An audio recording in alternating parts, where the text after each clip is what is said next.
이거 참 이거 큰일이구만 이거. 그럼 계속 여기.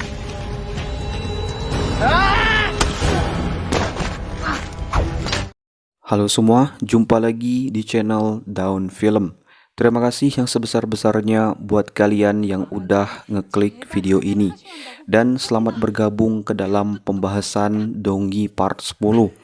Melanjutkan kisah sebelumnya, setelah berhasil melewati masa-masa sulit, kini Donggi secara langsung ditunjuk sebagai seorang dayang kesukaan raja. Donggi sendiri tiba-tiba minder dan merasa tak pantas dalam menjalani posisinya itu. Namun dengan keseriusannya, raja yang teramat menyukai Donggi ini memintanya untuk selalu ada dan menemaninya. Sebelum lanjut ke cerita, siapkan cemilan, ambil posisi nyaman. Tanpa berlama-lama, saya ucapkan selamat menonton. Cerita dibuka setelah kejadian di tebing batu Gunung Obong tempo hari. Kini suasana istana nampak lengang tanpa ada masalah. Suatu hari, raja mulai terlihat memikirkan Donggi dimanapun ia berada. Ia juga memikirkan untuk menjadi seorang lelaki yang disukai Donggi, yaitu dengan memiliki sebuah warna kulit yang agak sedikit gelap. 사내라면 좀 까무잡잡해야 좋지 않나? 예?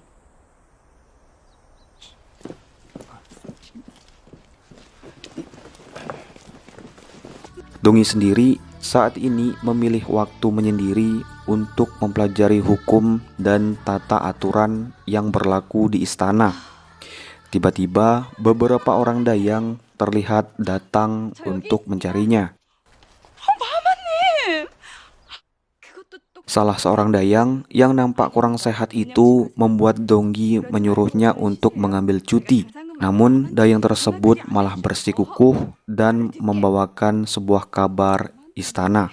Kabar tersebut ternyata mempertemukan Kepala Qasim dan menginstruksikan Donggi agar segera memilih dayang baru untuk kediaman barunya. Dikarenakan dayang yang ia miliki saat ini merupakan dayang sukarelawan yang ditunjuk untuk melayaninya secara sementara. Mendengar kabar tersebut, Dayang Jung dan Jung Im dengan sigap segera menawarkan dirinya.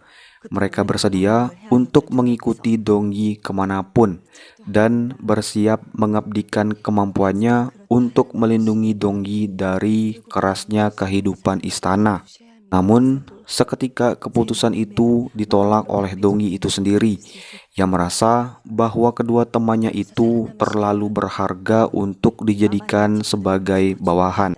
Dan yang paling terpenting, mereka merupakan aset berharga yang dapat menegakkan keadilan di biro penyidik setelah Donggi tidak lagi berada di tempat itu. Menghargai keputusan itu, keduanya pun berharap agar Donggi dapat segera menemukan pengawal yang loyal kepadanya. Sementara nasib Jang Hee sendiri setelah dibebaskan ternyata mendapati penurunan pangkat. Sekarang ia menjabat sebagai ketua dari biro perhotelan yang ditugaskan untuk menyambut tamu kerajaan. Suatu hari, Jang Hee mendapati tugas pertamanya. Ia pun seketika dibuat kesal oleh sekumpulan badut menyebalkan, Tepung dan Huyang. Kekesalannya itu semakin bertambah ketika pekerjaannya mendapat sebuah kritikan dari sesama menteri. 부실하지 않소. 전에 예빈 시정은 이러지 않았어. 내 심정을 건들지 말란 말이야. 아이고. Akibat dari perbuatannya itu, Jang Hee langsung memperoleh teguran dari Ratu Jang Ok-jung. Ratu mengatakan agar kakaknya itu harus bersabar menerima keadaan dan menyuruhnya untuk berfokus pada hasil negosiasi dalam usaha mendapatkan pengakuan bagi putra mahkota yang telah ia lakukan bersama utusan Qing di Uiju. di mana mereka tidak menyadari bahwa arsip registrasi yang dijadikan sebagai biaya dalam negosiasi itu ternyata adalah palsu.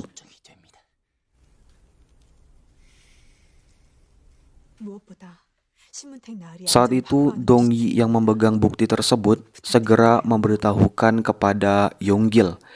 Ketika berada di Uiju, ia menemukan fakta bahwa Ratu menggunakan sebuah metode licik dengan menjual data kekuatan militer negara yang seharusnya menjadi rahasia bagi negara tersebut. Namun dengan santuinya malah membagikan informasi sensitif itu kepada dinasti Qing. Tentunya tujuannya adalah demi menaikkan tahta putra mahkota secara instan. Untungnya, laporan yang diberikan merupakan laporan palsu, di mana dalang dari pembuatan ide ini ialah Shim Yonte, seorang bangsawan yang sedang mengalami masa hukuman di Uiju. Shim Yonte sendiri sangat menentang apa yang dilakukan oleh Zhang He, dan menurut pandangannya sangat membahayakan negara. Untuk itu, Dongyi meminta agar Yonggil segera membawanya kembali ke istana. Dan benar saja, pada malam itu, Yonggil dengan ditemani Junsu segera bergegas pergi menuju Uiju. Keesokan harinya, terjadi sebuah kekacauan. Para dayang yang melayani kediaman sementara milik Dongyi seketika tumbang terkena COVID. Maksudnya sebuah penyakit misterius. Tak hanya itu, selain menerima gejala mirip COVID, penyakit tersebut dikatakan menular. Hal itu segera menyebarkan kepanikan dan membuat para dayang yang bertugas di tempat yang sama ketakutan dan segera meminta untuk dipindahkan. Ketika sedang mendiskusikan apa yang sedang terjadi, tiba-tiba Dongyi kedatangan para dayang penyidik. Mereka ialah Dayang Bung dan Aijung. Keduanya menyatakan akan mengabdikan hidupnya kepada Dongyi. Hal ini dilakukan karena mereka memperoleh sebuah ramalan yang menyebutkan jika mereka mengikuti Dongyi, maka karir hidup mereka diramalkan bakalan ikutan naik. Emanglah kedua orang ini. Mendengar kabar bahwa dayang kesukaannya sedang mengalami kesulitan, tentunya raja segera memutuskan untuk membawa Dongyi meluangkan waktunya sejenak demi melepas penat yang ada di bahunya. Hari itu, raja turut mengundang Huang Xik dan Yongdal untuk menghibur kegalauan. Dari pagi hingga malam, mereka berada di tempat yang sama.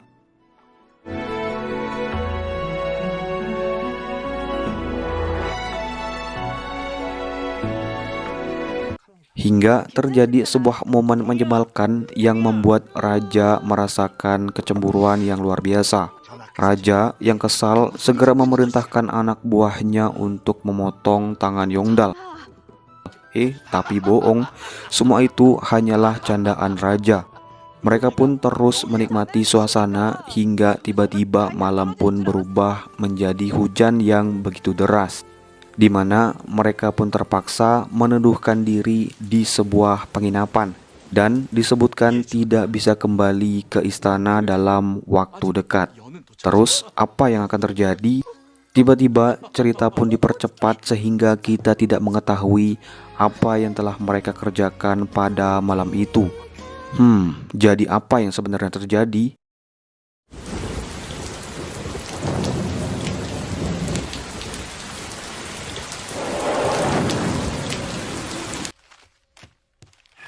Keesokan harinya, raja mendapati sebuah kabar bahwa usaha Zhang Hiji untuk mempercepat pengakuan putra mahkota lewat kenalannya, yaitu utusan Qing di Uiju, belumlah membuahkan hasil. Raja sendiri sangat mendukung metode itu. Namun yang tidak diketahui raja adalah cara kotor apa yang telah dilakukan oleh Zhang He demi memuluskan rencananya itu. Menengahi pembicaraan tersebut, tiba-tiba raja mendapati kabar bahwa dayang istana yang ditugaskan untuk mengasuh putra mahkota ikutan tumbang dikarenakan sebuah penyakit misterius. 처소에서 시작된 그 그 병의 증세와 같다합니다. 세자는 무사한 것이냐?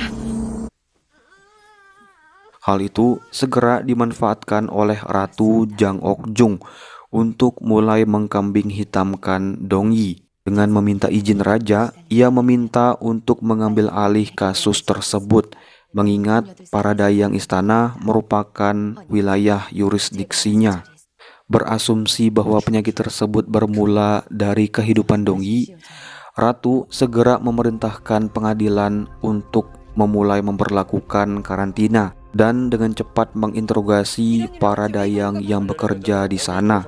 Tak hanya itu, mereka juga sekalian mengacak-acak tempat tersebut.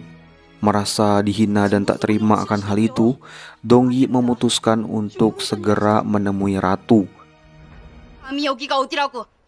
닥쳐라! 감히의 어느 안전이라고 네가 어디서 그리 막말을 하는 게냐? 됐다. 그만두거라.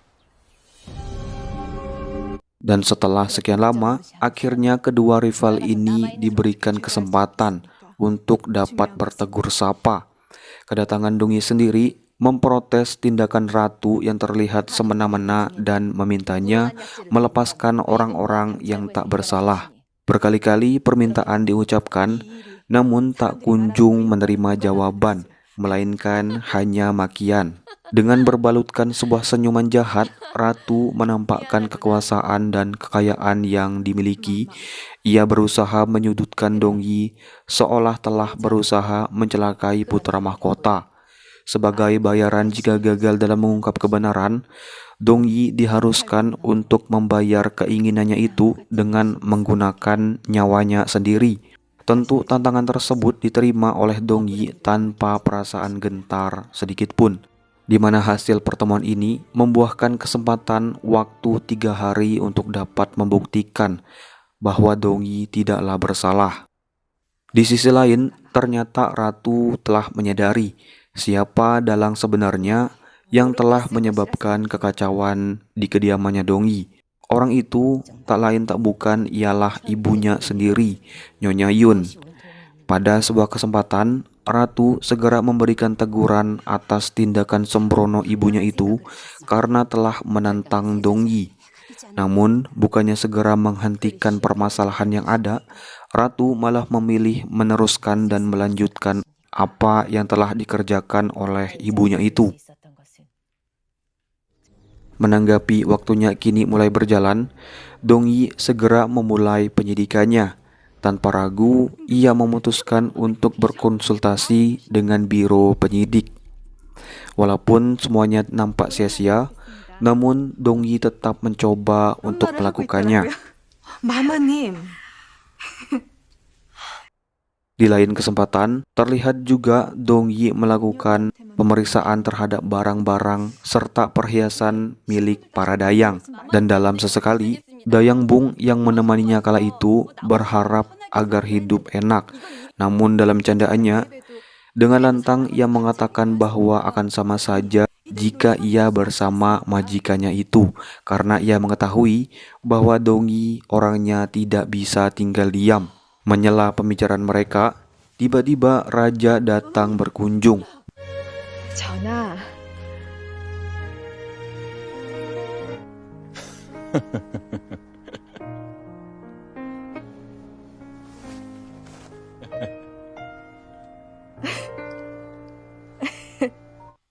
Pada kesempatan yang sama, raja juga mulai menaruh kecurigaan kepada ratu karena segala yang dituduhkan mengarah ke satu orang saja, yaitu Dong Yi sendiri.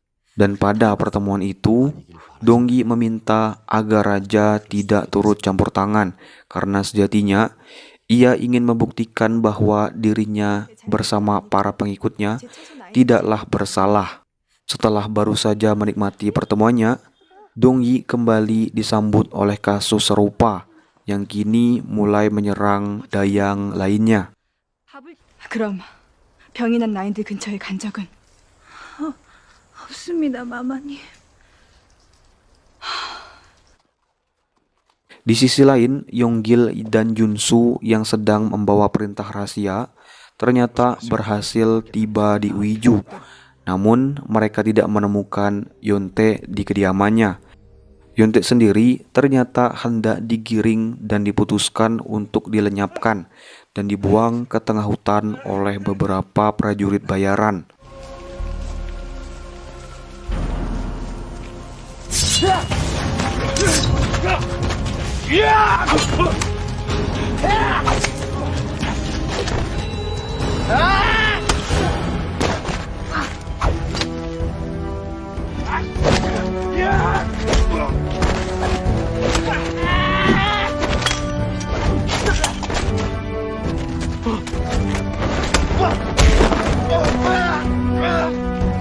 당신이 심은택이란 자요. 동의가 원해서 왔어.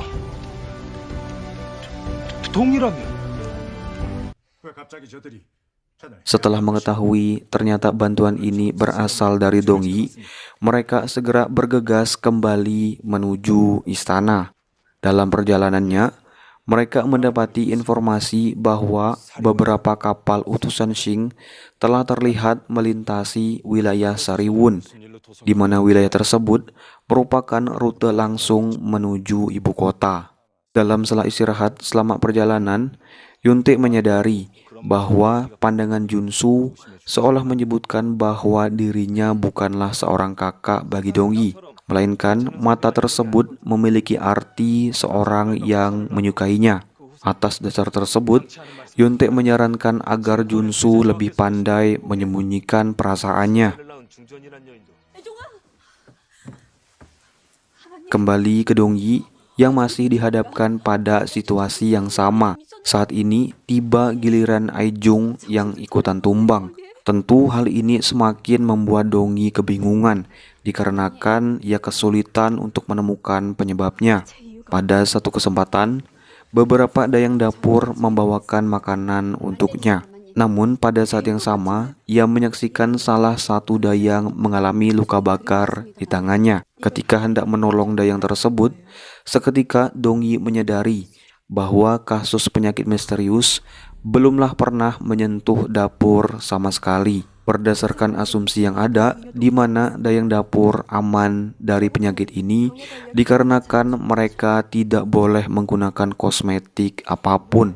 Jadi dalam kesimpulannya, mereka akan aman-aman saja. Sementara yang menggunakan kosmetik tersebut mulai terdampak penyakit mirip COVID ini. Berdasarkan kesimpulan itu, Dongyi segera memerintahkan untuk menyelidiki pasokan kosmetik istana. Dan setelah diselidiki, ternyata semua pasien yang terjangkit mengaku telah menggunakan bahan kosmetik yang sama. Menanggapi hal ini, tentu saja Dongyi memutuskan untuk mengunjungi biro kosmetik istana demi mencari tahu asal kosmetik itu dibuat. Dan benar saja, seperti dugaannya, para pengrajin di tempat itu mengaku bahwa kosmetik itu bukanlah berasal dari istana, melainkan sengaja dipasok dari luar istana. Belum selesai dengan penyidikannya, beberapa dayang tertangkap tangan sedang membagikan kosmetik beracun itu tanpa mengetahui efek yang akan ditimbulkannya. Mereka mengaku mendapatkan kosmetik yang sedang viral ini dari seorang pedagang keliling dan dengan sendirinya berinisiatif membagikannya kepada teman-temannya. Di saat yang sama, ternyata waktu penyidikan Dongyi telah mencapai puncaknya. Ia pun kemudian digiring dan dibawa ke ruang tahanan di kantor biro penyidik.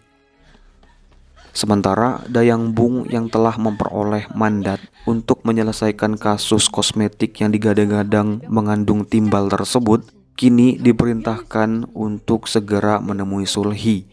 Dan lewat bantuan Huang Sik dan Yongdal, mereka akhirnya tiba di kediamannya Sulhi. Ternyata betapa mengejutkan, kasus serupa juga ditemukan di tempatnya Sulhi. Di tengah pencariannya akan penjual kosmetik itu, tiba-tiba Dayang Bung tak sengaja bertemu dengan Dayang Jung di sebuah rumah pedagang kosmetik yang ternyata telah dihancurkan. Tentu saja hal ini sengaja dilakukan demi menutupi jejak perbuatan ratu. Dan bagian terepiknya, sebelum kejadian ini dimulai, pedagang kosmetik tersebut telah dipersiapkan untuk memperoleh uang sogokan dan lebih dulu diperintahkan untuk meninggalkan ibu kota. Raja yang mendengar kabar bahwa Dongyi telah ditangkap oleh ratu segera memutuskan untuk menemui dan mempertanyakan apa motif dari tindakannya. Namun terjadi sebuah drama yang lumayan menakjubkan, di mana saat itu ratu diperlihatkan seolah-olah telah berhasil menangkap pedagang keliling yang menjadi sumber masalah. Pedagang tersebut sengaja dikambing hitamkan untuk menyebarkan kosmetik yang bermasalah. Tak ubahnya mengambil muka di hadapan raja, ratu segera membebaskan Dongyi dan membuat keadaan seolah sedang menyelesaikan sebuah permasalahan. Walaupun terdengar sumbang dan garing, raja pun terpaksa mengiyakan keputusan itu selama keputusan itu sendiri tidak benar-benar mencelakai Dongyi. Sekali lagi Dongyi mencoba menemui ratu dan mempertanyakan alasan dibalik tindakannya itu. Namun apa yang ia dapatkan ternyata semua kebohongan itu sengaja dibuat untuk membalas hutang budi yang telah ia dapatkan semasa Dongyi masih menjadi seorang budak. Dan seperti pada episode terdahulu, di mana Dongyi pernah menyelamatkan nyawanya dari tuduhan yang pernah diberikan oleh Ibu Ratu Myung-seong. Dengan membuat keadaan seolah sama, Ratu merasa bangga ketika ia berhasil menakut-nakuti Dongyi dengan keputusasaan.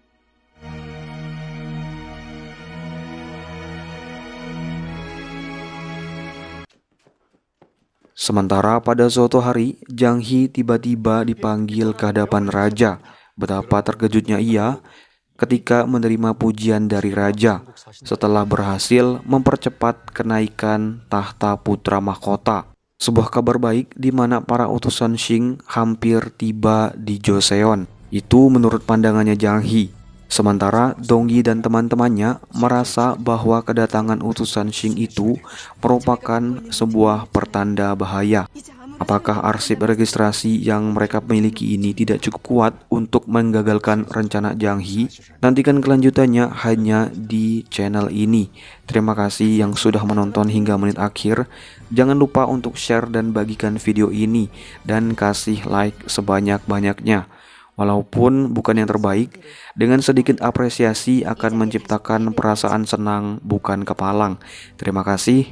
Daun Film.